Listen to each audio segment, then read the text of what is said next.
David Davies, you've had your concerns about the direction of Brexit policy for some time. Why decide to resign now? Well, because the new policy that we are going to propose to the European Union, the new negotiating position, involves two things which I think are not in the national interest, or at least they're not going to deliver what people think of as a proper Brexit.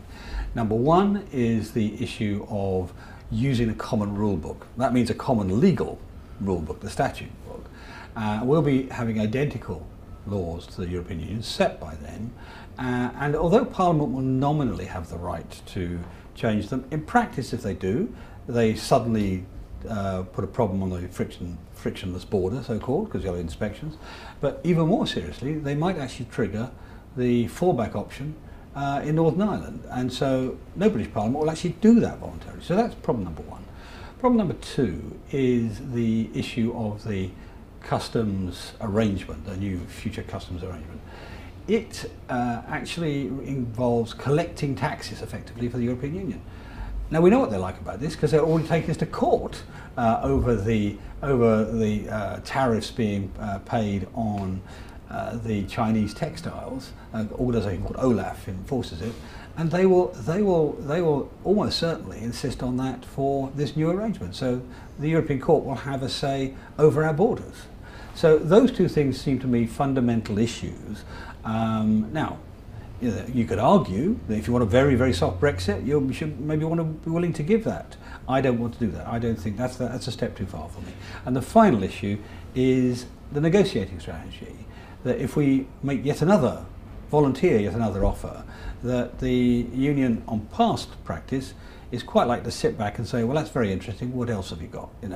So those three things they're quite big, and bigger than the other arguments. Arguments in the past have been within a sort of acceptable range, but this one I think is one too far.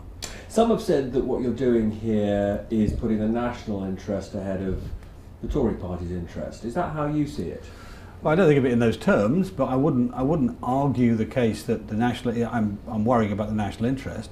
Frankly, the arguments about the Tory party's interest, 6 of one, half dozen the other. I mean, so far the place hasn't blown up. I argue against the people who want to put letters in and all that sort of thing. I think that's nonsense. So you would want the Prime Minister to stay? Yes, I'm a supporter of the Prime Minister. I think she's a good Prime Minister. I just don't agree with her on this fundamental policy, which unfortunately is central to my old brief. It would have been me that had to carry it out, me that had to present it to Parliament, me that had to make it work in the European Union. And frankly, if I don't believe in it, I'm not the best person to do it. And just to sum up, I suppose, what your principal position is here, I know, because we've spoken about it, you had a pretty clear view what you think the British people voted for when they voted to leave the European Union. And your concern is that what the Prime Minister has put on the table effectively breaches the trust that people placed in her. Well, I put it slightly. You're right, but I put it slightly differently. I would say that if you sort of if you could somehow get a single mind for the 17.5 million people who voted to leave, and said, do you think that's taking back control of laws? Do you think that is doing away with the rule of the European Court of Justice? They'd probably say no to both, and that's my test. Now it's a judgmental test. It's the test I'm making. I haven't talked to all 17.5 million, but that's my view. Now, back on the back benches, a position you've relished in the past. Yeah. How do you see your life?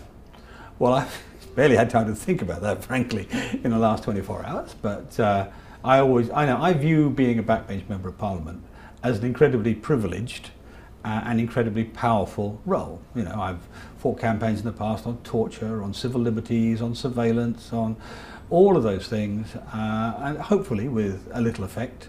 And there will be other issues in the future which I will be fighting campaigns on. Some of them will be related to Europe. I mean, I suspect my first speech back in the Commons will probably be on Customs Union and the Trade Bill next week. So I will be using the information and knowledge I have, hopefully for the advantage of our policy, our national interest and our government. And very finally, should your colleagues be surprised that you've resigned, given your contribution to that important historic debate at Chequers on Friday? I don't understand the question. Well, what I'm saying is, what I'm really asking is, when you made your contribution to the debate on Friday, were you clear about your reservations? Oh, I was absolutely clear about my reservations. Everybody understood it. Indeed, one or two other members of Cabinet referred to it and took it as a reference point in their arguments to raise concerns about this policy. I actually started what I said with the words, Prime Minister, as you know, I'm going to be the odd man out in this debate. And I made it very plain what my concerns were.